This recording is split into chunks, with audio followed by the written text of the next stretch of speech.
12 clés pour décoder les signes de l'univers. Avez-vous déjà eu cette impression étrange que l'univers vous parle? Comme une coïncidence trop parfaite, une phrase que vous entendez derrière vous et qui répond pile à une question, ou juste une petite voix intérieure qui vous détourne d'un chemin et qui vous évite une catastrophe. On sent bien qu'il y a un message là-dessous, mais souvent on ne se l'explique pas. Et si vous avez déjà une solution à l'intérieur de vous, c'est ce qu'on va se poser comme question aujourd'hui. Dans cette vidéo, je vous propose 12 clés simples pour apprendre à décoder ces signes qui nous guident. Je suis Patricia Mourlande, thérapeute intuitive et facilitatrice d'expériences hypnotiques, spirituelles et extrasensorielles. Et cette impression qu'il se passe quelque chose en coulisses, au lieu d'être sur la scène principale, c'est peut-être bien réel. C'est votre conscience qui s'éveille, comme une réalité plus subtile, et beaucoup d'entre nous avancent en mode pilote automatique, complètement conditionnés à ne faire confiance qu'à la logique et à tout mettre sur le compte du hasard. Et puis un jour, une série d'événements improbables, une intuition forte, et puis là on commence à se demander, mais est-ce qu'il n'y aurait pas vraiment autre chose? Est-ce que je suis vraiment au bon endroit? Ou est-ce que je passe à côté de l'essentiel? Ce langage subtil, personne ne nous l'apprend. Et le plus souvent, on balaye tout d'un revers de main, et pourtant, ignorer ces messages, c'est peut-être naviguer en se privant de la moitié de nos instruments de bord. Et le plus fascinant, c'est que ce n'est pas de la magie. C'est avant tout une question d'intention. Et en clarifiant ce que vous avez dans votre conscience, tout se met en place. On remarque des indices pertinents qui étaient déjà là. Alors c'est simple. À la fin de cette vidéo, vous ne subirez plus les hasards. Vous dialoguerez avec eux. Et vous aurez 12 clés pour cultiver cette écoute profonde, que vous soyez en plein doute, même si vous êtes du genre plutôt sceptique ou juste curieux ou curieuse de mieux comprendre. Ces outils vont vous apporter une nouvelle clarté. Alors, installez-vous bien pour découvrir ensemble ce langage secret. Clé numéro 1. Les synchronicités. On commence avec le plus connu, la synchronicité.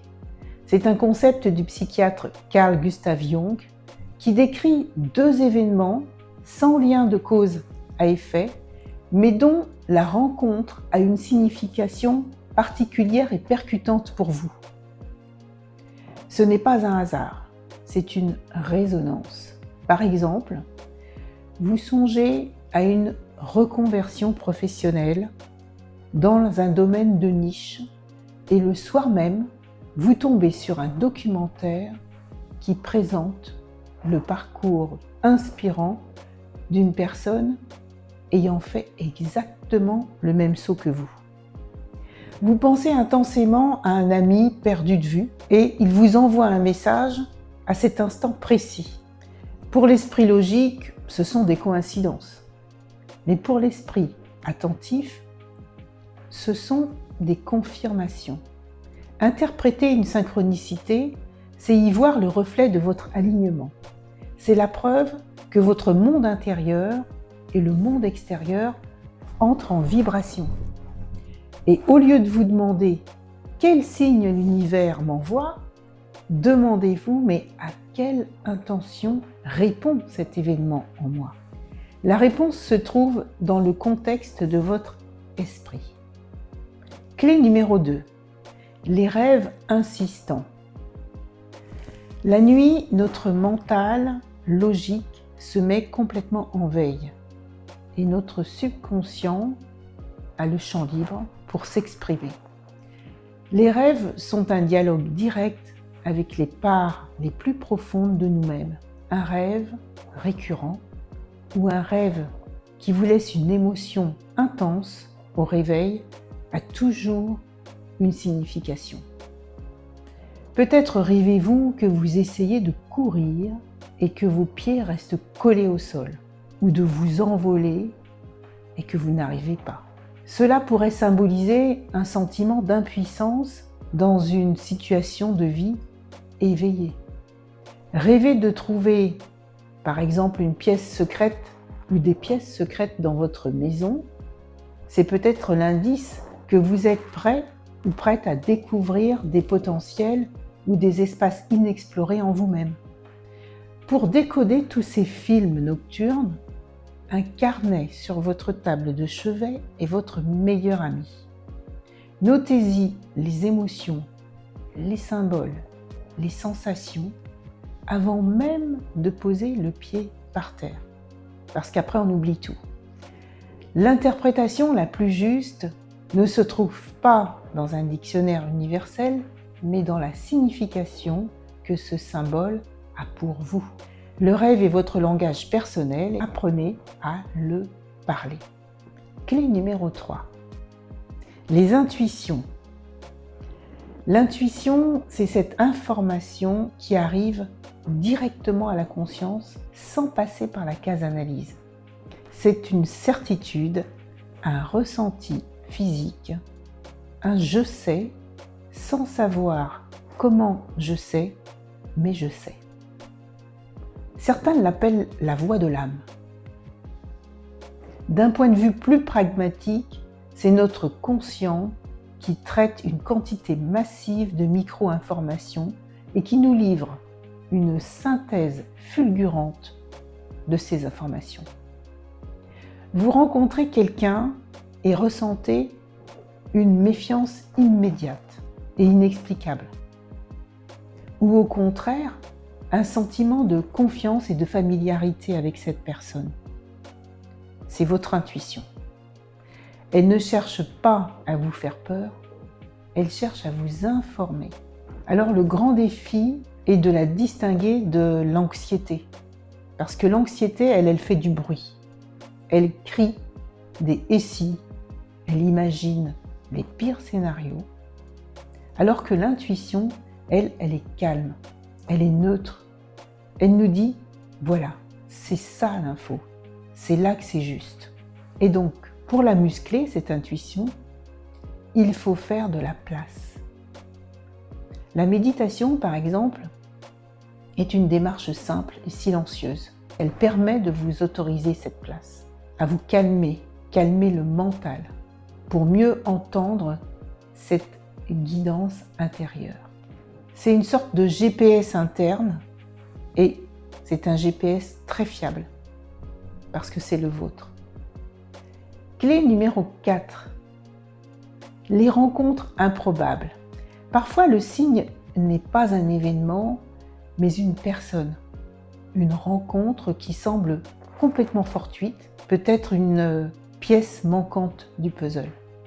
En posant une intention claire, vous devenez comme un phare et vous attirez les personnes qui naviguent sur la même fréquence que vous. Vous êtes bloqué sur un projet, par exemple, et au détour d'une conversation avec un inconnu, celui-ci prononce la phrase exacte qui débloque votre perspective. Vous traversez une période de doute et vous tombez sur un vieil ami qui, sans rien savoir de votre situation, vous partage une expérience qui vous éclaire et qui fait tilt. Ces personnes rencontrées sont comme des messagers, mais vous êtes le destinataire qui est présent et qui est à l'écoute à ce moment-là. En étant vraiment là, dans l'échange, vous créez l'espace pour que la bonne information vous parvienne. Alors soyez attentifs à ces rencontres qui semblent tomber à pic. Elles sont le résultat d'une disponibilité intérieure. Clé numéro 5, les symboles personnels. Oubliez les heures miroirs. Le signe le plus puissant est celui qui n'a de sens que pour vous. Quand vous portez une intention forte ou une question profonde, votre système d'attention se met à filtrer la réalité différemment. Vous commencez à remarquer des symboles récurrents, et imaginons par exemple que vous hésitez à lancer une activité de poterie. Régulièrement, vous voyez de la céramique partout, dans les vitrines, dans les magazines, dans les séries télé. Le signe n'est pas que la poterie elle-même, mais c'est la répétition qui fait que son apparition donne du sens. C'est le monde qui vous renvoie l'écho de votre propre pensée. Ces symboles personnels agissent comme un post-it. Un post-it qui vous dit « Alors, tu penses toujours à ça ?» C'est comme une invitation à vous reconnecter à votre désir. Au lieu de chercher une signification externe, demandez-vous à quoi suis-je en train de penser en ce moment? Est-ce que cela confirme mon désir ou m'invite à la prudence? Vous seul détenez la clé et le code de vos symboles. Clé numéro 6. Les messages dans les mots. L'univers est un grand remixeur. Il utilise souvent le matériel déjà existant, il recycle pour nous parler. Le signe peut se cacher dans des paroles, dans les paroles d'une chanson par exemple, dans une phrase dans un livre ou dans une bribe de conversation entendue. Vous vous demandez par exemple si vous devez pardonner à quelqu'un et à ce moment-là, vous allumez la radio et l'artiste chante « Laisse tomber le passé, laisse-le derrière toi ». Vous ouvrez un livre et puis à la première phrase que vous avez sous les yeux, vous captez une réflexion sur le pardon. Mais ce n'est pas que le message a été écrit pour vous, mais c'est que votre état de réceptivité vous a permis de capter ça. Le secret est d'être dans un état d'écoute active. Ayez une question claire en tête, puis restez ouvert, faites l'expérience, sans rien attendre. Le message peut venir d'un panneau publicitaire, d'un titre d'article, n'importe où vous êtes. Et la résonance est le seul critère. Quand des mots semblent s'illuminer et vous toucher droit au cœur, eh bien vous pouvez commencer à considérer que vous avez compris le message. Alors maintenant, on est à mi-chemin de ce parcours que je vous propose. Nous avons vu 7 clés et j'espère que vous commencez déjà à percevoir votre réalité un petit peu différemment. Avant de continuer dans une autre vidéo, si ce dialogue intérieur vous parle, pensez à vous abonner et surtout dites-moi en commentaire quel est le soi-disant hasard le plus marquant que vous avez vécu, celui qui vous a fait dire « Ah, là, ce n'est pas une coïncidence ». Donc j'ai hâte de vous lire, de lire vos commentaires et puis dans une prochaine vidéo, on passe à la suite, les 6 prochaines clés. À bientôt!